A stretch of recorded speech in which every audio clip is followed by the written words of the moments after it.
बिस्मिल्लाहिर्रहमानिर्रहीम अस्सलाम वालेकुम।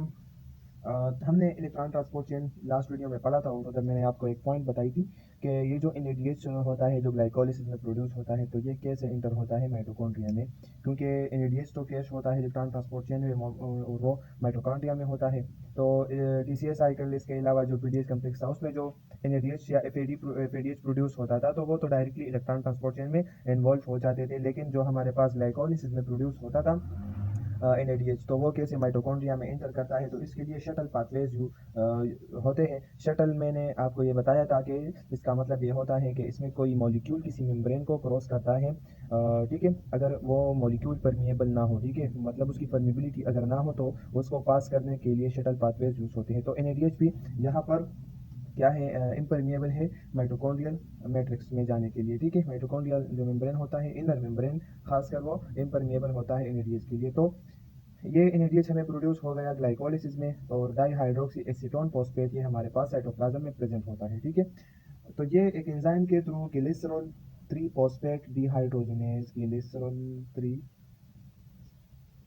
फॉस्फेट डिहाइड्रोजनेज, इस एंजाइम के through dihydroxy acetone phosphate convert हो जाता है ग्लिसरॉल 3 फॉस्फेट में। आपने याद रखना है कि ये ग्लिसरॉल डिहाइड 3 फॉस्फेट नहीं है, ठीक है, ये है ग्लिसरॉल 3 फॉस्फेट। तो ये एनएडीएच कन्वर्ट हो जाता है एनएडी में, और ये एनएडी वापस रिजनरेट हो गया ग्लाइकोलिसिस के लिए।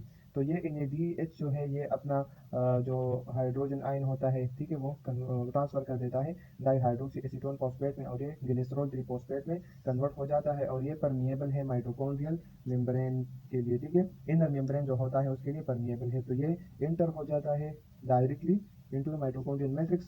और यहाँ पर ये जो ग्लिसरॉल 3 फॉस्फेट है ये वापस कन्वर्ट हो जाता है डाईहाइड्रोक्सी एसीटोन फॉस्फेट में, और यहाँ पर एफएडी जो होता है, ये एफएडी माइटोकॉन्ड्रियल मैट्रिक्स में प्रेजेंट होता है। ये हमारे पास इक्विवेलेंट्स है जो कि प्रेजेंट होते हैं, ठीक है। अच्छा, तो ये रिड्यूस हो जाते हैं और एफएडीएच में कन्वर्ट हो जाते हैं। तो हमारे पास क्या हो गया, इसमें एक मसला ये है कि यहाँ पर हमें एनएडी यहाँ पर एनएडीएच यूटिलाइज होता है, लेकिन जब माइटोकॉन्ड्रियल मैट्रिक्स में ये डाईहाइड्रोक्सी एसीटोन फॉस्फेट रिजेनरेट होता है, तो ये हमें एफएडीएच देता है, जिसकी वजह से एनर्जी हमें कम मिलती है, यानी 2.5 के एटीपी के बजाय 1.5 एटीपी इस एफएडी से फिर मिलती है, ठीक है। तो ये हो गया ग्लिसरॉल फॉस्फेट शटल, जो कि बहुत ही इजी है। और ये जो डाईहाइड्रोक्सी एसीटोन फॉस्फेट है ये परमिएबल है, ये वापस आ जाता है साइटोप्लाज्म में और फिर यूज होता है, ठीक है। तो अब दूसरा जो शटल पाथवे यूज होता है वो है मलेट स्पर्टेट शटल। इसको मलेट स्पर्टेट शटल इसलिए कहते हैं कि इसमें मलेट और स्पर्टेट इन्वॉल्व होते हैं। और सिमिलरली जो ग्लाइकोलिसिस में एनएडीएच प्रोड्यूस हुआ था होता है, ठीक है। तो वो क्या करता है, यहाँ पर ऑक्जेलो एसीटेट भी, एक ऑक्जेलो एसीटेट तो हमारे पास टीसीएस साइकिल में भी यूज होता है, ये वो माइटोकॉन्ड्रियल मैट्रिक्स में प्रेजेंट होता है, ठीक है। और इसी के अलावा साइटोप्लाज्म जो होता है सेल का, तो वहाँ पर भी ऑक्जेलो एसीटेट प्रेजेंट होता है। लेकिन ये ऑक्जेलो एसीटेट इम्परमिएबल होता है ताकि ये अंदर जाए, ये अंदर भी प्रेजेंट होता है बाहर, लेकिन ये क्रॉस नहीं कर सकता मेम्ब्रेन को। तो ऑक्जेलो एसीटेट एनएडीएच को यूटिलाइज करके, एनएडीएच को यूटिलाइज करके क्या कर देता है, ये एनएडी में कन्वर्ट हो जाता है, और ये ऑक्जेलो एसीटेट से बन जाता है मलेट। अब ये जो मलेट है ये परमिएबल है माइटोकॉन्ड्रियल मेम्ब्रेन के लिए, तो ये मलेट एंटर हो गया माइटोकॉन्ड्रिया में। माइटोकॉन्ड्रिया में मलेट से फिर हमें ऑक्जेलो एसीटेट चाहिए, ठीक है। तो ये मलेट फिर कन्वर्ट हो जाता है ऑक्जेलो एसीटेट में, और यहाँ पर ये वापस एनएडीएच को रिजेनरेट कर देता है, ठीक है। ये एनएडीएच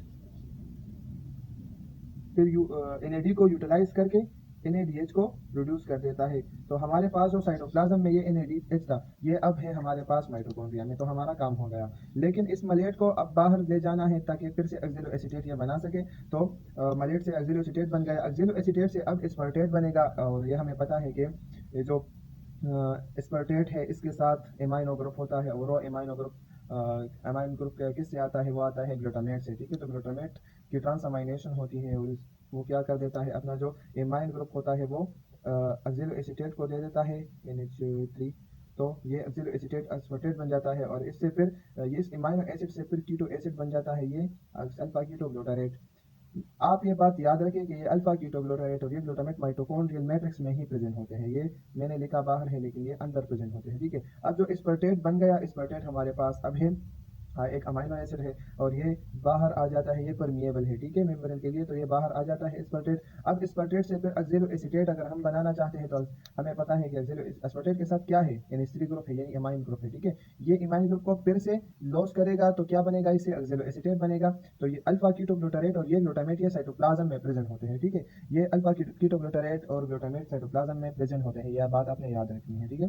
तो यहाँ पर फिर से ट्रांसअमाइनेशन होती है, इसको मैं बस इस तरह लिख देता हूँ, ट्रांस अमाइनेशन।